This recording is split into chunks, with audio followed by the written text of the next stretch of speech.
오늘부터 새 총리께서 이 회의를 주재하시고도 말씀을 저희가 드렸는데 오늘 제가 더 회의를 주재하게 될 것 같습니다. 조만간 새 총리가 빨리 오시기를 바라겠습니다. 지금부터 제421차 방역 중대본회의를 시작하겠습니다. 오늘은 나이팅게일의 생일인 5월 12일에 간호사의 사회 공헌을 기릴 목적으로 지정된 국제 간호사의 날입니다. 이에 방역 최일선에서 헌신적으로 애쓰고 계시는 전국의 간호사 및 의료진 여러분께 이 자리를 빌어 깊은 감사의 말씀을 드립니다. 어제 확진자 수는 635명이었습니다. 엊그제 511명이었으나 다시 600명 선을 넘어서는 등 진폭을 보여주는 양상입니다.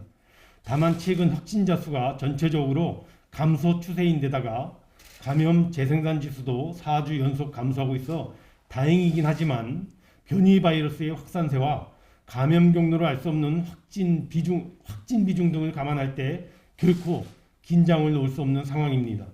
특히 최근 강원도 외국인 근로자 집단 감염에 이어 제주 지역도 어제 하루에만 올 들어 가장 많은 24명이 확진되는 등 권역별 집단 감염 지속 발생이 큰 우려 사항입니다.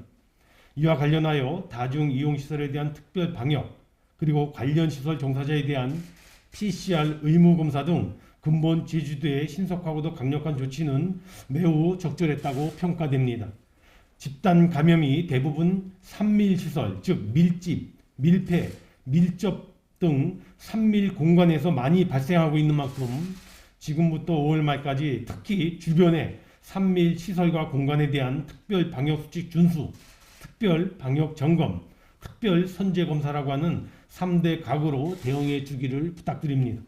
한편 이번 주 서울 한 초등학교에서 학교 관계자 1명의 감염으로 인하여 총 21명이 확진되고 학교 전체가 5월 21일까지 원격 수업으로 전환한 사례가 있었는 바 학교 방역에 특별한 주의력을 기울여 주시기 바랍니다. 최근 한 설문조사에서 초중고학생 10명 중 9명이 감염 위험이 있더라도 학교에서 공부하고 싶다고 대답했다고 합니다. 학생들의 학습권이 최대한 보장될 수 있도록 방역 당국과 교육당국은 학교 내의 방역 수칙 준수는 물론 학교 관계자 등에 대한 선제 검사와 학교 시설에 대한 방역 강화 등을 보다 촘촘히 그리고 세심히 해주기를 바랍니다. 백신 접종과 관련하여 여러 가짜 뉴스가 인터넷에 돌아다녀 어제 방역 당국이 정례 브리핑 시에 상세하게 설명드린 바 있습니다. 국민들께서는 방역 당국의 안내 및 설명을 믿고 적극적으로 협조해 주실 것을 요청드립니다.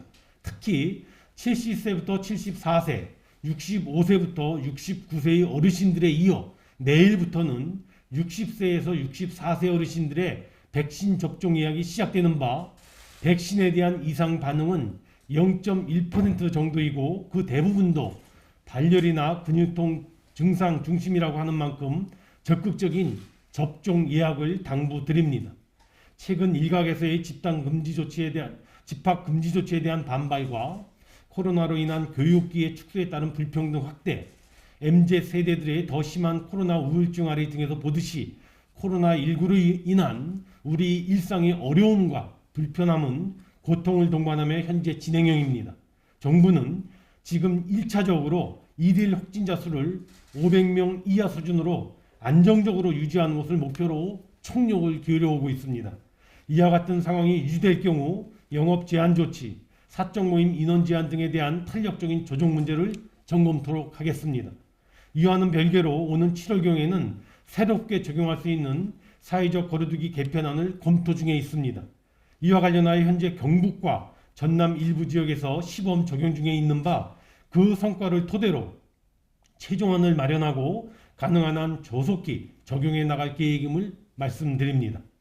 우리가 코로나로부터 벗어나 일상의 복귀와 경제 회복 반등을 향하는 열쇠는 첫째, 방역 수칙을 통한 확진의 감소와 둘째, 백신 접종을 통한 감염 근절이라고 하는 두 개라고 할 수 있겠습니다. 그 열쇠는 우리 모두가 함께 참여하고 또 힘을 합할 때 얻어지게 되는 것입니다. 이를 위하여 정부가 그리고 방역당국이 더 솔선하고 선도하고 더 총력을 기울여 나가겠습니다. 그리고 고통은 덜하고 효과는 더 큰 스마트 방역을 구축하는데 더 속도 내도록 하겠습니다. 모두 발언 여기까지입니다.